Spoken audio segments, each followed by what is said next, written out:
శోభనే మంగళే మూర్తి అద్య బ్రహ్మణే ఉత్తరాయణే హేమంద్ర పుష్యమాజే కృష్ణభక్త అద్య చతుర్థ్యాయం పాత్రవత్రతో లక్ష్మీమాత్ర శ్రీమాన్ గోత్రం చెప్పండి.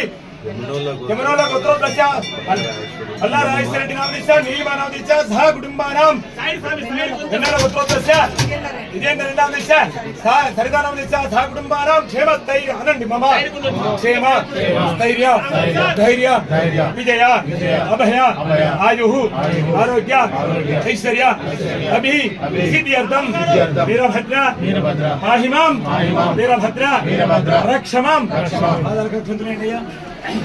ఓం శ్రీరుద్రం రౌద్రం జ్యోతకేతం వ్యోమాంగం భీమరూపం కిలకిలిరవలంకారమాలావృతాంగం బోధప్రేతాదినాదం కరకమలే కథపాత్రే వహంతం వందే లోకైకవీరం త్రిభువనం శ్యామరం వీరభద్రం. ఓం నమో భగవతే రుద్రాయ. ఓం నమస్తే రుద్రవన్యోతో దివ్యే నమః. నమస్తే అస్మన్మనే బాహుభ్యాం కృతే నమః.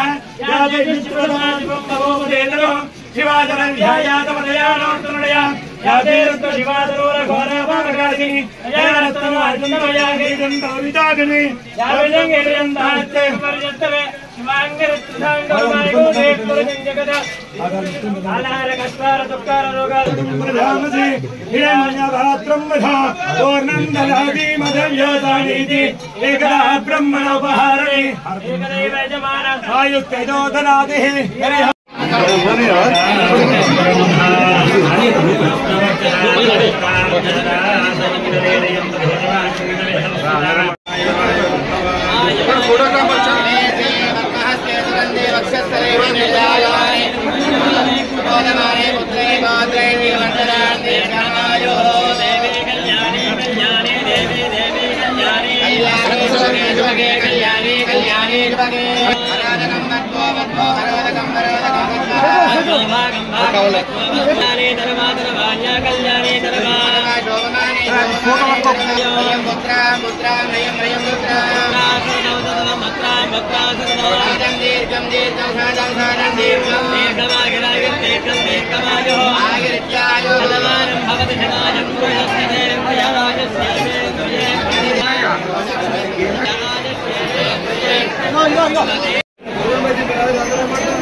మండలం లైటింగ్ రాలే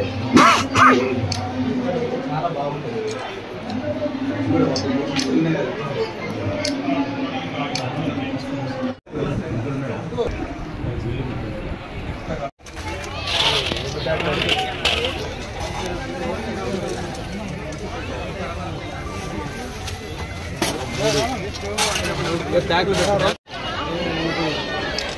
ఈరోజు సంతోషంగా ఉంది. ప్రతి సంవత్సరం కొత్తకొండ జాతరకు సంక్రాంతి రోజే ఖచ్చితంగా వచ్చేవాడిని. ఈసారి కొన్ని అనివార్య కారణాల వల్ల ఈరోజు లేటుగా రావడం జరిగింది. నాకు తెలిసి నేను పుట్టినప్పటి నుండి గత చిన్నపిల్ల అంటే కొద్దిగా ఒక 5-6 సంవత్సరాలు అప్పటి నుంచి ఇప్పటి వరకు కూడా 50 సంవత్సరాలుగా ప్రతి సంక్రాంతికి ఖచ్చితంగా నేను కొత్తకొండ వీరభద్ర స్వామి గారిని ఎప్పుడు కూడా ఆరాధిస్తుంటాను, దర్శించుకుంటాను. ఈ ప్రాంత ప్రజలకు వారి యొక్క ఆశీస్సులు ఎప్పటికీ ఉండాలని కూడా కోరుకుంటాను. చిన్నప్పుడు ఎడ్ల బండ్ల మీద వచ్చేది. నాకు తెలిసి ఈ మధ్య కాలంలో ఒక 5-6 సంవత్సరాల కంటే ముందు వరకు కూడా మేము ఎడ్ల బండ్ల మీద వచ్చేటోళ్ళం. కాబట్టి ఈ ప్రాంత అభివృద్ధి కోసం కూడా ఇంతకుముందు హైదరాబాదు, జనగామ ఇటువైపు వచ్చే ప్రాంత ప్రజలకు బాగా ఉండాలని చెప్పేసి మంచి రోడ్డు కూడా ఇవాళ వేసుకోవడం జరిగింది. వేలేరు నుంచి వెళ్ళి ఇక్కడి వరకు వచ్చే రోడ్లు కూడా కావాల్సిన బ్రిడ్జిలు కూడా అయిపోయినాయి. చిన్న పార్ట్ రోడ్డు మాత్రం మిగిలిపోయింది, అది కూడా అయిపోతుంది. చేసినట్లయితే చాలా సులువుగా ఇంతకుముందు బండ్ల మీద వస్తుంటే ఇవాళ ట్రాక్టర్ల మీద అదేవిధంగా మిగతా వాహనాల మీద కూడా వస్తున్నారు. కాబట్టి ఇవాళ బ్రహ్మాండంగా ఈ యొక్క వీరభద్రస్వామి గారి ఆశీస్సులు ఈ ప్రాంత ప్రజల మీద, అనేక మంది భక్తులు ఎక్కడి నుండి వచ్చిన వారి మీద ఎప్పుడు కూడా ఉంటాయి. కాబట్టి ఇది ఒక తెలంగాణలోనే అత్యంత ముఖ్యమైన దర్శనీయ స్థలము. అదేవిధంగా ఆ స్వామివారు కూడా చాలా శక్తివంతులు. వారి యొక్క ఆశీస్సులు ప్రాంత ప్రజల మీద ఉండాలని మరొకసారి ఆ యొక్క దేవదేవుణ్ణి నేను మనసారా కోరుకుంటున్నా, ప్రార్థిస్తున్నా.